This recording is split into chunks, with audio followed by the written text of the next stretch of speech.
Assalamualaikum warahmatullahi wabarakatuh. Baik, untuk pertemuan kali ini kita akan membahas materi terkait konsep kehamilan dan perkembangan janin. Untuk learning outcome pada pertemuan kali ini, mahasiswa mampu menjelaskan konsep kehamilan dan perkembangan janin.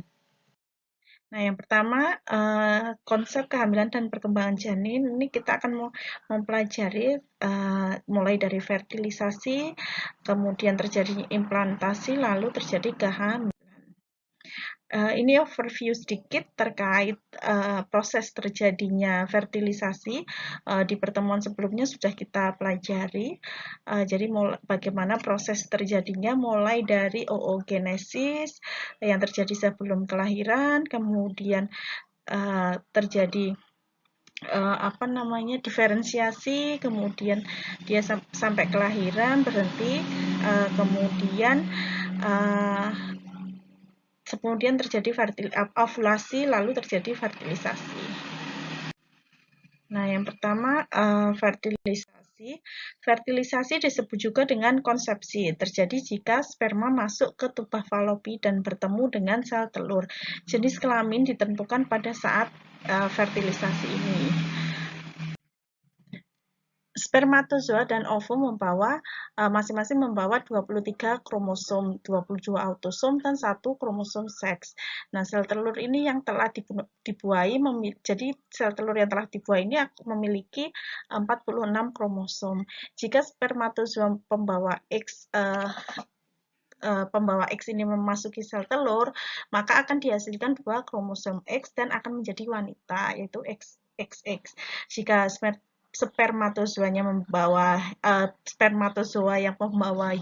gen Y ini membuai sel telur, maka anak yang dihasilkan akan memiliki kromosom X dan Y dan kemungkinan akan menjadi pria. Fertilisasi tergantung pada kematangan yang sama, baik sperma dan sel telur. Kemudian juga kemampuan sperma untuk mencapai sel telur. Dan juga kemampuan sperma untuk menembus zona pellucida dan juga membran sel.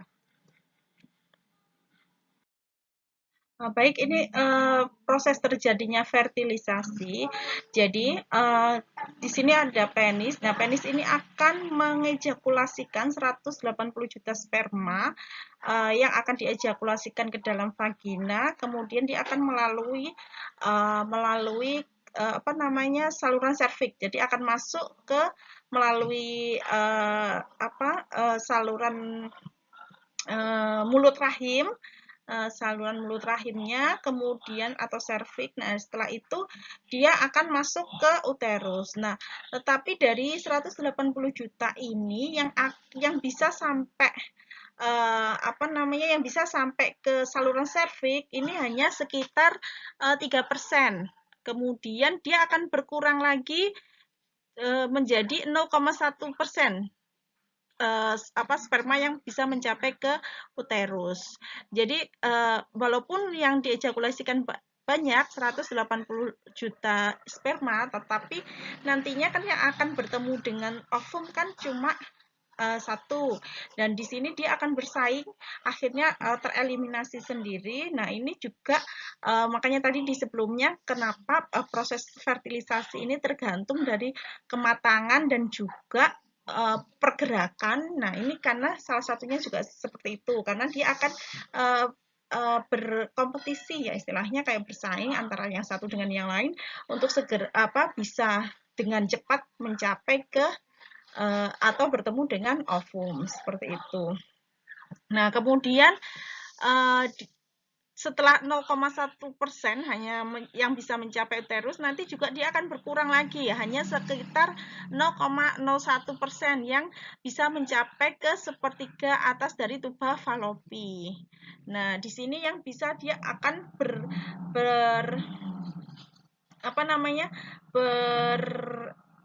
mempunyai peluang yang besar untuk terjadi atau bertemu dengan ovum, seperti itu. Nah, biasanya jangka waktunya itu sejak diejakulasikan sampai bertemu dengan ovum ini sekitar 30 sampai 60 menit setelah diejakulasikan ini. Jadi pergerakannya memang dibutuhkan sangat cepat sekali seperti itu.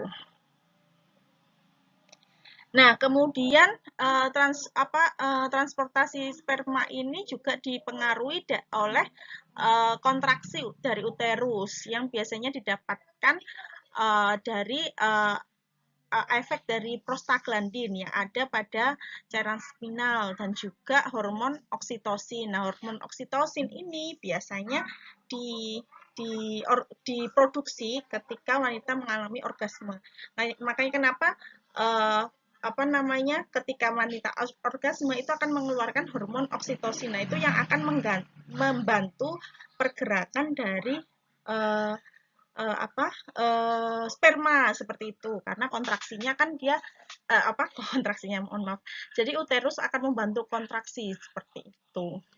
Nah, selain oksitosin juga dari prostaglandin yang pada cairan seminalnya yang yang ada pada cairan seminal seperti itu.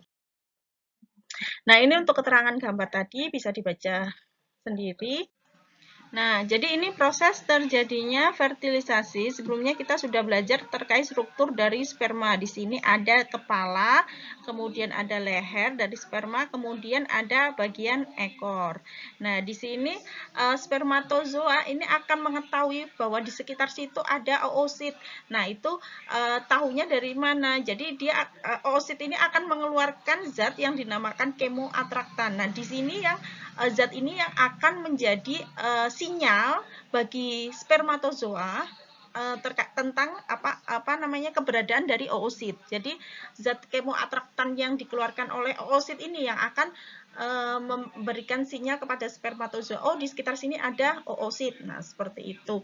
Nah, kemudian ketika spermatozoanya sudah mau mendekati oosit, dia akan menembus corona radiata. Jadi lapisan luar dari oosit ini adalah corona radiata. Nah, kemudian dia akan menembus ya, ngebor.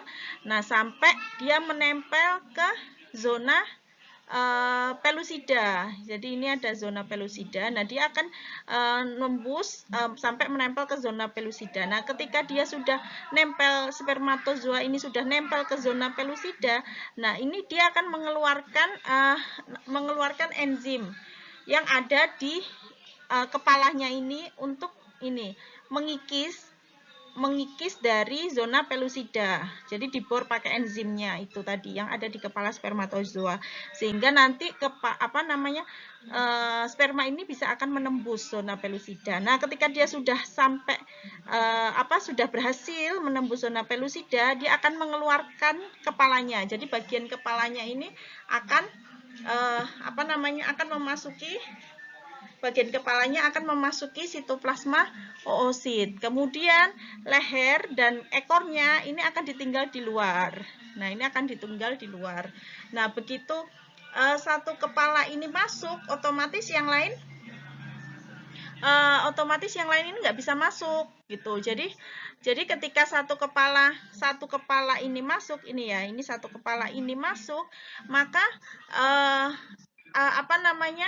kortikal granul yang ada di permukaan membran. Jadi ada kortikal granul yang ada di permukaan membran ini akan mengeluarkan kalsium.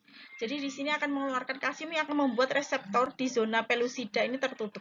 Jadi kalau dia sudah masuk, sudah ada kepala yang masuk di sini, maka reseptor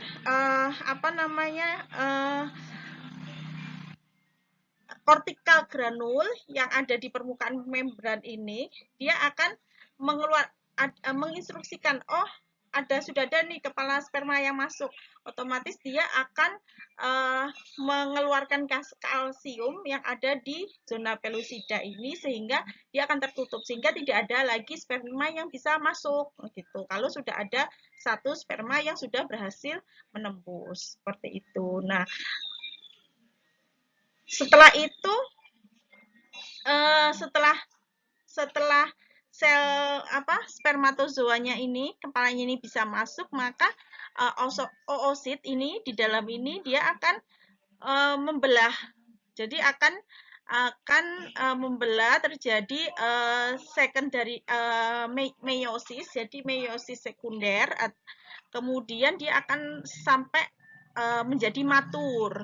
Nah, dari situ ovum terjadi penyatuan dari nukleus spermatozoa dan ovum, kemudian akhirnya nanti akan berubah menjadi zigot seperti itu. Nah, ini keterangan dari gambar tadi bisa dibaca sendiri. Nah, ini proses transportasi embrio setelah terjadinya fertilisasi. Jadi mulai yang tadi itu di dalam oosit, setelah sperma masuk, kemudian dia akan terjadi meiosis sekunder, kemudian sampai matur, lalu dia akan terbentuk zigot. Nah, di sini dia ketika perubahan-perubahan ini dia juga akan bergerak. Pertemuan untuk site dari fertilisasi ini yang paling bagus kan di bagian tuba falopi bagian sini. Nah, dengan ketika ada sperma yang berhasil ketemu dengan ovum, kemudian terjadi proses meiosis dan sebagainya itu, kemudian sampai terbentuk zigot, dia akan bergerak terus. Nah, kemudian ini proses dari ini zona pelusidanya, kemudian ini dia akan 30 jam setelah fertilisasi dia akan berkembang sel-selnya sampai membentuk morula. Nah, ketika ini dia sudah akan siap untuk implantasi di dalam uterus seperti itu. Jadi implantasinya ini biasanya hari ke-6 atau ke-7 setelah terjadinya fertilisasi. Jadi ada implantasi dari blastosit yang dari zigot tadi yang berkembang seperti itu. Nah, kemudian ini proses yang kedua, kita akan mempelajari proses dari implantasi. Nah, implantasi ini ketika sampai rahim, embrio akan menempel atau implantasi di dinding rahim. Jadi biasanya rata-rata implantasi itu terjadi pada hari ke-5 sampai ke-7 setelah fertilisasi. Setelah implantasi, zigot ini akan berubah menjadi embrio. Nah, ini adalah proses implantasi dari embrio. Jadi yang pertama, ini ada 3 tahapan. Jadi yang pertama, ini adalah sel-sel tropoblast. Ini yang ada di permukaan blastosit ini akan menempel pada endometrium. Jadi ini uterusnya, ini endometrium. Kemudian dia akan melakukan penetrasi. Jadi dia akan masuk penetrasi ke lapisan superficial. Ini lapisan yang paling superficial dari endometrium. Nah, kemudian sel-sel tropoblast ini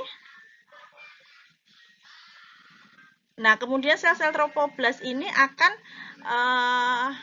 mengalami pembelahan secara cepat. Jadi sel tropoblast ini akan mengalami pembelahan secara cepat, kemudian melakukan penetrasi lebih dalam masuk ke dalam lapisan endometrium. Nah, kemudian sel-sel endometrium di sekitarnya ini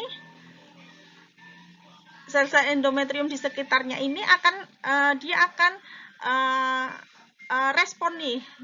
respon dengan adanya sel-sel tropoblast yang membelah diri, kemudian dia akan masuk penetrasi dalam endometrium lebih dalam, maka sel-sel endometrium ini akan merespon dan merubah jadi sel desi-2. Jadi sel desi-2 ini yang fungsinya nanti akan menutrisi. Jadi yang fungsinya nanti akan menutrisi dari embrio tersebut. Nah, kemudian implantasi ini akan berakhir setelah seluruh blastosit ini tertanam atau masuk ke dalam endometrium seperti itu. Jadi dia akan masuk ke dalam endometrium. Jadi saya ulangi lagi. Jadi ada 3 tahapan proses dari implantasi embrio. Jadi yang pertama, tahap yang pertama ini ya. Jadi ini adalah sel-sel trofoblast yang berada di permukaan blastosit. Nah, ini trofoblast yang ada di permukaan blastosit. Ini dia akan menempel di endometrium, bagian superficial. Nah, kemudian dia akan melakukan penetrasi masuk ke dalam lapisan-lapisan, mulai dari lapisan superficial endometrium ini, dia akan mengalami dia akan mengalami penetrasi hingga bisa langsung masuk. Nah, kemudian sel-sel trofoblast ini akan mengalami pembelahan secara cepat dan melakukan penetrasi lebih dalam lagi. Jadi semakin masuk, semakin masuk sehingga sel endometrium di sekitarnya ini dia akan, ini desi 2 ya. Jadi di sekitarnya di sini dia akan merespon sel desi 2 yang ada di dalam ini untuk jadi yang di dalam di sini akan berubah menjadi sel desi 2 seperti itu. Nah, desi 2 ini yang akan menutrisi dari embrio itu. Jadi akan yang menjadi sumber dari nutrisi. Jadi dia ketika dia melakukan penetrasi sel trofoblast ini membelah secara cepat, kemudian dia akan melakukan penetrasi lebih dalam, dia akan merespon atau sel-sel di dalam ini akan berubah menjadi sel desi 2 yang kaya nutrisi untuk menutrisi dari embrio. Nah, kemudian implantasi ini akan berakhir ketika blastosit tadi ini akan masuk ke dalam endometrium sepenuhnya, jadi masuk semua ke dalam. Ya, kemudian ini yang di dalam yang terjadi pembelahan dari sel-sel trofoblast dengan cepat ini akan berkembang menjadi embrio seperti itu.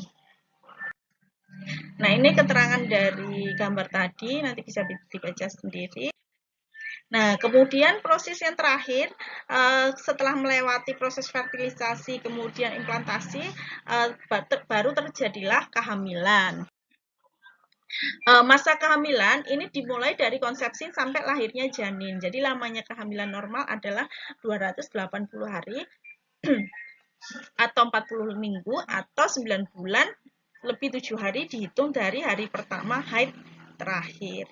Nah, kemudian untuk tanda dan gejala kehamilan, ini ada yang pertama ada tanda perkiraan atau presumtif. Nah, ini salah satu yang menjadi tanda perkiraan atau presumtif ketika berhentinya menstruasi seorang wanita atau terjadi amenore pada waktu yang sebelumnya memiliki siklus menstruasi yang dapat diprediksi. Jadi biasanya kan siklus menstruasi wanita ini teratur ya tiap bulan atau jaraknya berapa hari, 28 hari, 30 hari, kemudian akan terjadi menstruasi lagi berikutnya. Nah, kalau pada wanita yang tidak mengalami menstruasi di bulan berikutnya atau terjadi amenore, nah ini kita tanda perkiraannya, presumtifnya terjadi kehamilan seperti itu. Kemudian yang kedua mual dan muntah. Sekitar 50% dari wanita akan mengalami derajat distres gastrointestinal yang berbeda-beda pada kehamilannya. Tetapi ini sekali lagi masing-masing orang itu berbeda. Jadi ada juga yang salah satu cirinya mual muntah gitu. Tapi ada juga yang tanpa mual muntah sama sekali juga ada. Kemudian urinari atau frekuensi BAK yang sering, ketegangan pada payudara, lalu adanya persepsi gerakan janin atau quickening. Lalu juga perubahan-perubahan pada vagina maupun jalan lahir. Nah, kemudian setelah tanda perkiraan atau presumtif, ada juga tanda mungkin. Ada beberapa tanda mungkin dalam kehamilan. Yang pertama yaitu perubahan-perubahan pada abdomen. Biasanya pada abdomen ini dapat dipalpasi posisi dari TFU atau tinggi fundus uteri. Kemudian ada juga tanda Hegar. Tanda Hegar ini biasanya perubahan konsistensi di daerah ismus. Jadi konsistensi rahim ini menjadi lebih lunak, terutama di daerah ismus. Kemudian tanda Chadwick ini perubahan warna menjadi kebiruan atau keunguan di area serviks atau juga di area vulva dan vagina. Kemudian balotemen itu kalau misalkan teraba balotemen, jadi di area abdomen ketika kita raba, ketika kita tekan itu seperti ada massa, ada objek yang ketika digerakkan itu akan memantul, jadi akan terapung. Nah, seperti itu. Kemudian perubahan pada serviks, lalu juga kontraksi Braxton Hicks. Nah, ini kontraksi Braxton Hicks ini biasanya disebut juga kontraksi palsu. Jadi biasanya kontraksi palsu ini karena respon tubuh ini mempersiapkan untuk terjadinya persalinan seperti itu. Kemudian tes kehamilan positif. Jadi biasanya dengan tes PEG, nah seperti itu, tes kehamilan dengan garis 2, tes kehamilan positif itu masih menjadi tanda mungkin terjadi kehamilan. Kemudian setelah ada tanda perkiraan, tanda mungkin, yang terakhir ada tanda pasti. Nah, ini yang memastikan bahwa memang terjadi kehamilan pada seseorang.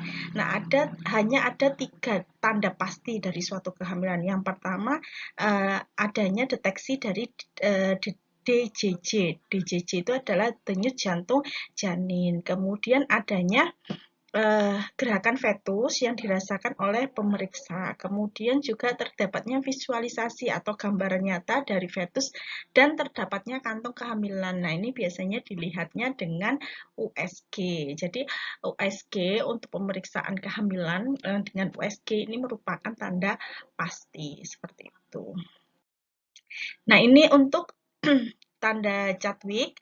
Jadi tanda Chadwick ini warna kebiruan. Ya, jadi ini warnanya, tanda Chadwick ini warnanya menjadi kebiruan atau keunguan di area serviks, vagina, dan vulva. Kemudian kalau tanda Hegar, ini adalah perlunakan pada daerah ismus uteri. Jadi di daerah ismus ini ada terjadi perlunakan, sehingga pada penekanan mempunyai kesan lebih tipis dan uterus mudah difleksikan melalui pemeriksaan bimanual. Jadi ketika ini menjadi lunak, otomatis ketika kita tekan dia akan menjadi lebih mudah. Kemudian uterus ini juga akan lebih mudah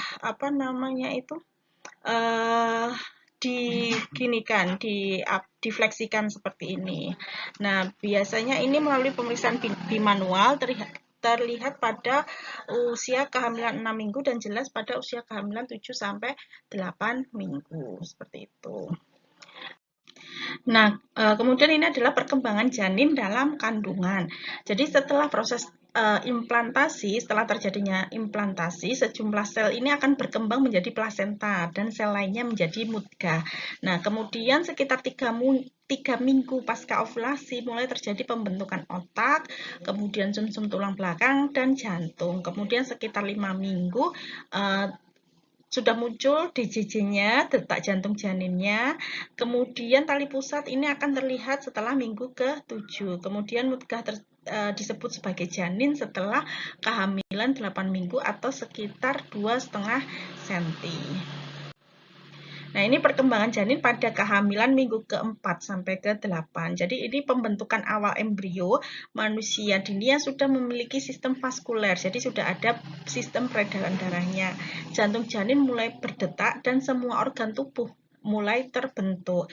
Kemudian muncul juga tulang-tulang wajah, mata, jari kaki, dan tangan. Kemudian pada fase ini, pada minggu ke-4 dan ke-8 ini sudah terbentuk kantung ketuban.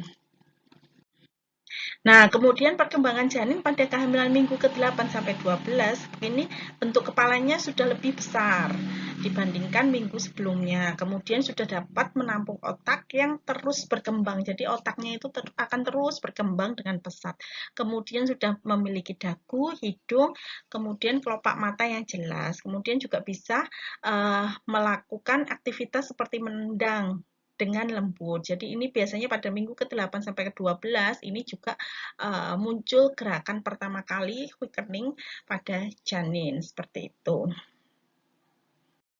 Nah, kemudian pada minggu ke-13 atau 4 bulan ini retina, kornea, iris serta lensa mata sudah dapat berfungsi. Jadi janin bisa mengedipkan mata dan peka terhadap cahaya. Kemudian tumbuh kembang janin didukung oleh plasenta.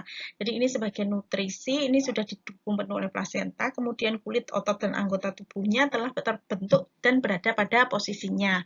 Janin telah mampu merasakan detak jantung ibunya. Kemudian panjang bayi sekitar 7,5 cm dengan trakea, paru-paru, perut, hati, pankreas, dan usus berkembang ke fungsi terakhir. Kemudian pita suara mulai terbentuk dan tunas gigi muncul dengan 20 gigi bayi. Lalu jari tangan dan telapak kaki juga mulai terlihat. Nah, ini minggu ke-14. Di sini telinga janin menempati posisi normal, jadi di area sebelah dekstra maupun sinistra. Kemudian bola mata juga mengarah ke posisi yang sebenarnya. Lalu lehernya juga terus memanjang, sementara dagu tak lagi menyatu ke dada. Kemudian alat-alat kelamin bagian luar berkembang lebih nyata, sehingga pada minggu ini organ seks bayi sudah dapat dibedakan antara laki-laki dan perempuan.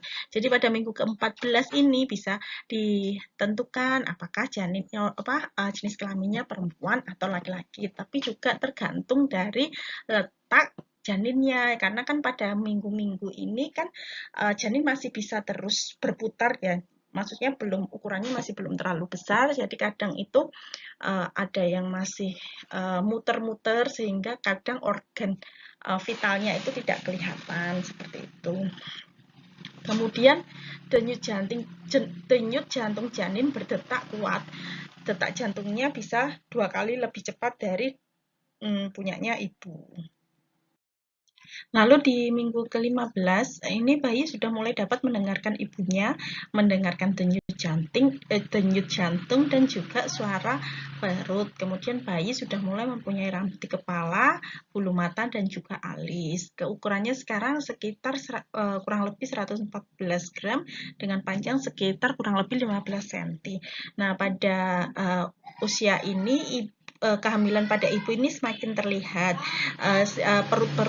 perutnya semakin membesar, kemudian kulit dan otot-ototnya terutama di sekitar perut ini juga akan semakin melar karena mengalami peregangan luar biasa untuk mengakomodasi pembesaran dari rahim.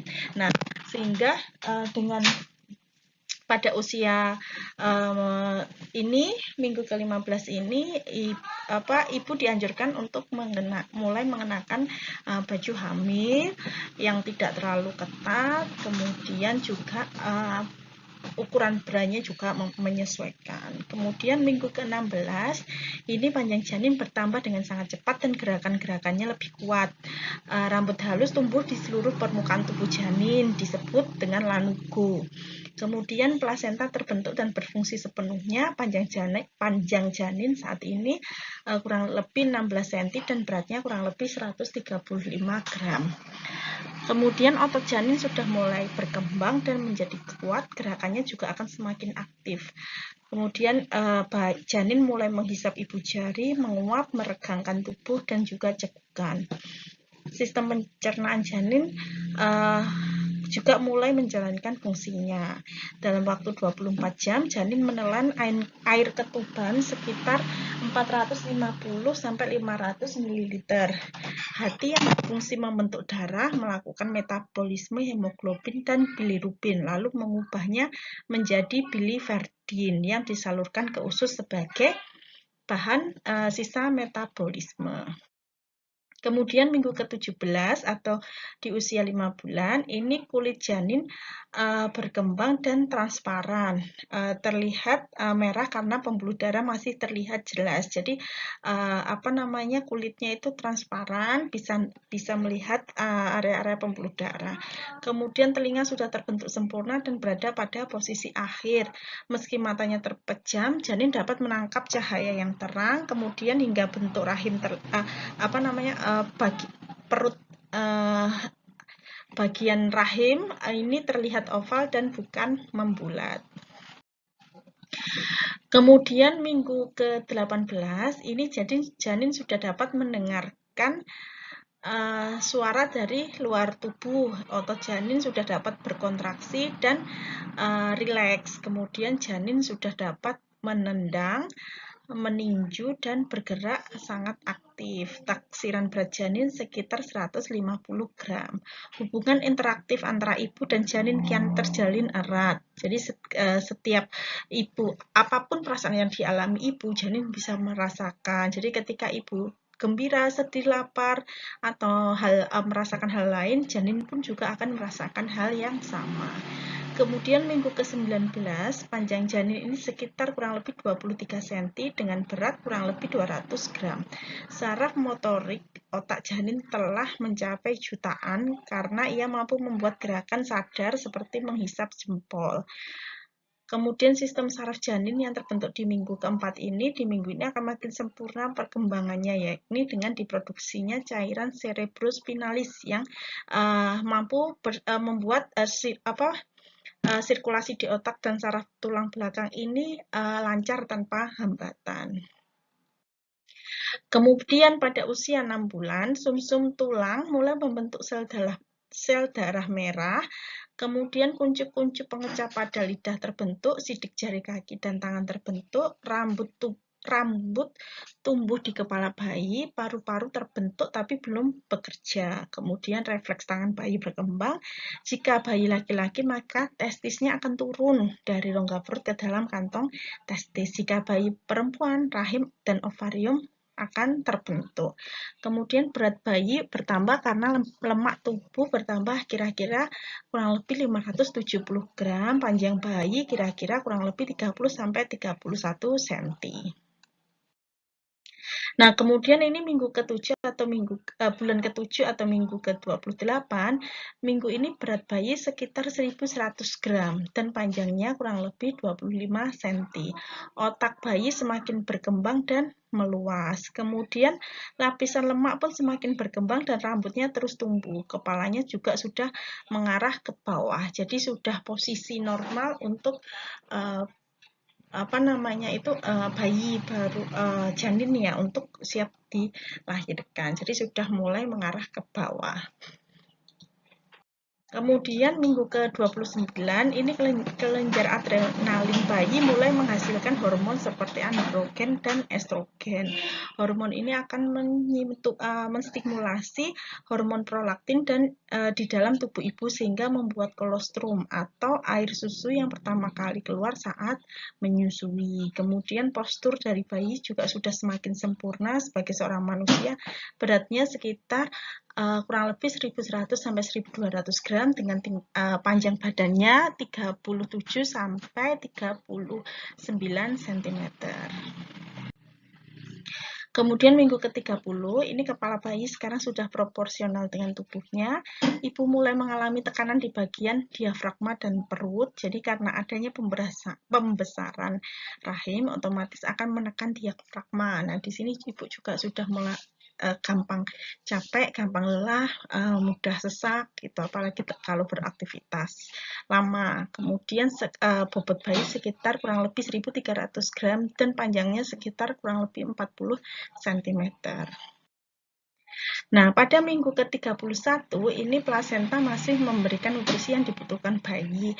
Perkembangan fisik bayi sudah mulai melambat pada fase ini, hanya berat badan bayi yang akan terus bertambah. Kemudian selain itu lapisan lemak akan semakin bertambah di bawah jaringan kulitnya. Kemudian tulang pada tubuh bayi sudah mulai mengeras, berkembang dan mulai memadat dengan zat-zat penting seperti kalsium, zat besi dan fosfor. Pada fase ini perkembangan otak berkembang dengan sangat pesat dengan menghasilkan miliaran sel. Kemudian berat bayi kurang lebih 1.550 sampai 1.560 gram dengan panjang badan 41 sampai 43 cm. Nah, pada bulan ke-8 atau minggu ke-32, ini jari tangan dan kaki telah tumbuh sempurna. Begitu pula dengan bulu mata, alis, dan rambut di kepala bayi yang semakin jelas. Dengan berat kurang lebih 1.800 gram, kemampuan untuk bertahan hidup di luar rahim ini sudah lebih baik apabila dilahirkan pada minggu-minggu ini. kulit bayi semakin merah, kemudian kelopak matanya juga telah terbuka, dan sistem pendengaran telah terbentuk dengan sempurna. Kuku dan jari mungil tangan kaki si kecil ini akan sudah lengkap sempurna. Rambutnya pun semakin banyak dan semakin panjang. Nah, kemudian minggu ke-33 ini otak bayi semakin pesat berkembang. Kemudian pada saat ini juga otak bayi sudah mulai bisa berkoordinasi. Antara lain bayi sudah menghisap jempolnya dan sudah bisa menelan. Kemudian tulang-tulang bayi juga sudah semakin mengeras, tetapi otot-ototnya masih belum benar-benar menyatu. Kemudian apabila bayi laki-laki, maka testis bayi sudah mulai turun dari perut menuju skrotum. Berat badan bayi kurang lebih sekitar 1.800 sampai 1.900 gram dengan panjang badan sekitar 43 sampai 45 cm. Pada minggu ke-34, bayi berada di pintu rahim. Jadi bayi ini sudah mulai berada di PAP atau pintu atas panggul atau pintu rahim untuk persiapan persalinan. Kemudian bayi sudah dapat membuka dan menutup mata apabila mengantuk dan tidur. Bayi juga sudah mulai mengedipkan mata. Kemudian tubuh ibu mengirimkan antibodi melalui darah ibu ke dalam darah bayi yang berfungsi sebagai sistem kekebalan tubuh, dan proses ini akan terus berlangsung bahkan sampai ibu menyusui. Berat badan bayi kurang lebih sekitar 2.000 sampai 2.010 gram dan panjangnya 45 sampai 46 cm. Nah, pada minggu ke-35 ini pendengaran bayi sudah berfungsi secara sempurna. Lemak dari tubuh bayi sudah mulai memadat pada bagian kaki dan tangan. Kemudian lapisan lemak ini berfungsi untuk memberikan kehangatan pada tubuh.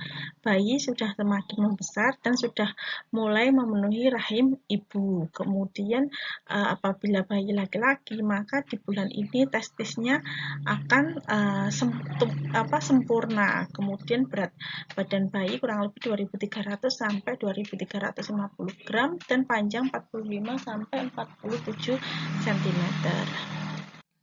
Nah, kemudian pada bulan ke-9 atau minggu ke-36, ini bayi sudah aterem, bayi sudah hampir sepenuhnya berkembang, kulit bayi sudah halus dan tubuhnya montok. Kemudian apabila bangun, matanya terbuka dan dapat membedakan antara terang dan gelap. Sekarang panjang bayi sekitar 47 sampai 48 cm dengan bobot sekitar 2.500 gram. Nah, ini untuk minggu ke-37 hingga ke-40, ini bayi juga akan semakin matang, sudah sangat siap untuk dilahirkan. Kepala bayi turun ke pelvik, bentuk bayi semakin bulat dan kulitnya menjadi merah jambu. Kemudian rambutnya tumbuh dengan lebat dan bertambah 5 cm, kuku terbentuk sempurna. Bayi pada saat ini sedang belajar untuk mengenal aktivitas harian. Selain itu, bayi juga sedang belajar untuk melakukan pernafasan walaupun pernafasannya masih di dalam air ketuban. Berat badan bayi kurang lebih 2.700 sampai 2.800 gram dengan panjang 48 sampai 49 cm. Demikian tadi untuk penjelasan materi kali ini. Terima kasih banyak atas perhatiannya. Wassalamualaikum warahmatullahi wabarakatuh.